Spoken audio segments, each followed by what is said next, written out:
Hi, this is Adam from Small Town Machine Shop with a March shop update. Um, it's been crazy busy out in the field the last probably 3 weeks. The weather here in Southeast Washington has been very warm, except for a cold snap last week. So farmers have been firing up pumps and pulling tractors out. So it's mostly been field work, a lot of pump work. And as much as I would like to film a lot of that, because a lot of it's interesting, you know, when when a dust storm is blowing and you're there replacing the bearings in a pump, or I did some weld repairs on stuff. When the Clean Air Authority there is threatening the farmer with a $20,000 fine if he can't get his water going, it's not the opportune time to say, "Hey, can I pull out my tripod and film this?" So, unfortunately, I didn't get to film a lot of that work. I did have some shop work. The video post tomorrow. I made some shear pins for some rolling fish screens at a pumping station, and another machining video. So a lot of it's going to be shop work now. The weather's turned. It's getting warmer. Farmers are getting out there to plant, and as I may have mentioned, I do a lot of work for small farmers. These guys with 50 acres, 100 acres, smaller equipment, especially older equipment. So this is, in the next week or so, that's when I usually start to get the calls. And of course, it's big commercial mower season. And again, that stuff is, people want it out the door. So I film what I can, and I'll film more. I've got some longer projects in here. I've made a few mower videos that I don't mind making them because it doesn't take really any extra time to make them, but they don't seem to get a lot of views. So I guess for this type of channel, you guys aren't really interested in that. I'll still put some out, but hopefully someone can watch those and learn something. So just posted the video about the auction finds. Got that forklift. Very excited about that. Plasma cutter. Very excited about. I'm actually going into. Need to get a metal brake and a few more things. And I'm actually going to go into production on some custom items I'm making. I don't want to talk about it yet. I've made a few, and I need to get them, nice enough to where I can sell them. I don't know how much I want to show of me making them and stuff on here, because I'm just going to make them and sell them. You'll see it. I will do a video on them. There's some accessories for some machines, and I think they're really cool. They'll be very well made, and I'm going to sell them for a very reasonable price, and hopefully that turns out. What else is going on in the shop? Oh, it's got some mowers. All the machining videos I did were on the LeBlanc lathe, and for just setting it on the floor, not leveling it or anything yet, I cut a 28 or 30 inch long shaft. And from one end to the other, there was only a thou and a half a taper. And for a machine of that age, and you can feel a little bit of wear on the ways, of course, close up by the chuck. And for just sitting on the floor, that's well beyond what I need that machine to do. I'll of course fiddle with it, try to get it a little better, but for just setting it in place, throwing some steel in it and cutting it, I'm very happy with that. And putting a different motor in the Titan lathe. I'll do a video on that. I have the motor for it. I just need to make sure it runs, because I miss that machine. I'm used to using it so much. It's just, I want to have that machine going again. The milling machine, I have most of the parts here. I'm only waiting for one more part. The bottom V-drive part of it. All the other parts matched up. When I ordered the lower part, the one that broke and had the hub on it, they showed it in stock, but they didn't have it. But they called me like, oh, 6, 7 days ago, and they did find one, and it matches the dimensions. So it's shipping tomorrow, I believe. So we can finally start putting that guy back together. I almost, there was another head, a whole slide column.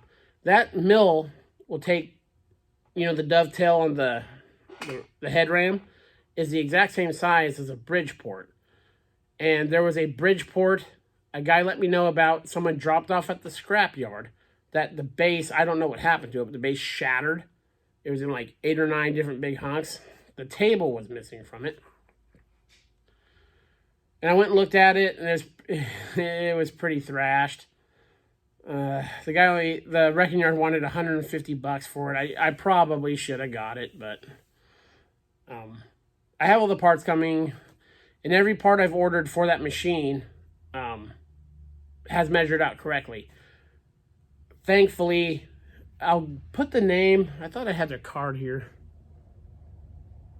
I'll give you the name of the machine part company I ordered it from. Very, very good people. I called the guy when I was on the phone with the initial order, on the phone with him for like 45 minutes, giving him measurements, and he would take the stuff out of the package and measure it. And it was just really reassuring because I needed like $500 in parts for it. Well, $700. But to order stuff, send it back, that's the part I was dreading. So they really helped me out there. There was another auction I was going to go to next week, but they're canceling. They might turn it to online only, but with all this stuff going on, they've canceled a lot of the spring auctions over here, unfortunately. The auction I got the forklift and stuff at, they had to get special permission from the governor, and he approved it because it was farm equipment. So, yeah, it's going to be, this is the prime auction season here in this month and next month in my area. So, some of those, it's going to take a hit, especially the small farmers looking for seed drills and, all kinds of implements and stuff. I mean, I'm sure I'll be doing a lot of patchwork because there's just nothing to buy out there. What else? So yeah, got some machining videos filmed. We'll get those out to you. And most of my early field work is done, so I'll be in the shop a lot more often now. Got some projects in here I want to finish. It's over here. I don't know why I'm pointing at it like you can see it, but that vertical metal bandsaw I have that's missing some parts. I went ahead and spent the $80, ordered some parts. I'll mess with it a little bit more. I'm not going to put any more money into it. If the blade guides and everything work and it takes up a small enough footprint, I'll throw it somewhere in the shop and keep it. And I'm going to do a video about changing the blade on the Johnson horizontal bandsaw.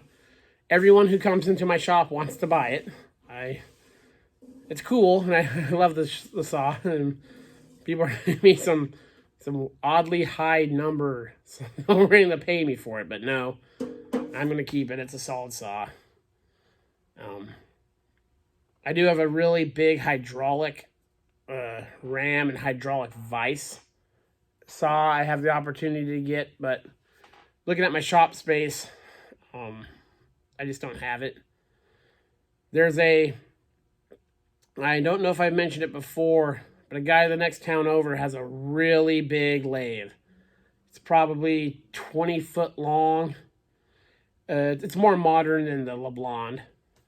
It's got a 10 or 15 horse 220 motor in it. He wants like $1,000 for it. The problem is I'm going to have to get forklifts in here to get it. So it's, of course, with a lot of these metalworking machines, the machines are cheap.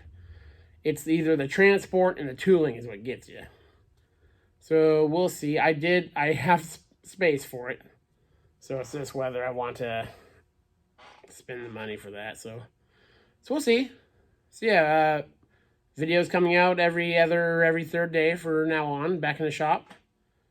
And I got 190 subscribers. And thank you all. I appreciate every comment, every view, and all that. I'll be doing a video this week. We're going to do a 200 subscriber giveaway. I have a couple ideas what I'm going to give away. I got a bunch of oil cans back there, brand new. It's either going to do a batch of those, or I was thinking, since it's a 200 subscriber giveaway, you go to Shar's, Starrett's website or whatever. You tell me $200 worth of stuff you want from those sites, and I'll buy it, you know, have it come here, make sure it's all right, and ship it off to you. We'll see. I definitely want to do a giveaway. I appreciate all my subscribers. I like the back and forth. I try to answer every comment, and I will always try to answer every comment. I like the back and forth of that aspect of this. I mean, I'm sure, you know, we will never meet in person, especially, you know, the guys in Australia and stuff like that. But just the casual, nice video, or they present me with an idea or something like that. I enjoyed that aspect of it. I don't need a million subscribers and stuff like that. It's like having a buddy in the shop to bounce an idea off of. And that's the best part of this. So again, I thank you all, and please feel free to tell your friends to check me out, you know. That's always appreciated. So yeah, that's the update for March 2020. This is Adam from Small Town Machine Shop. Please comment, like, and subscribe, and thanks for watching.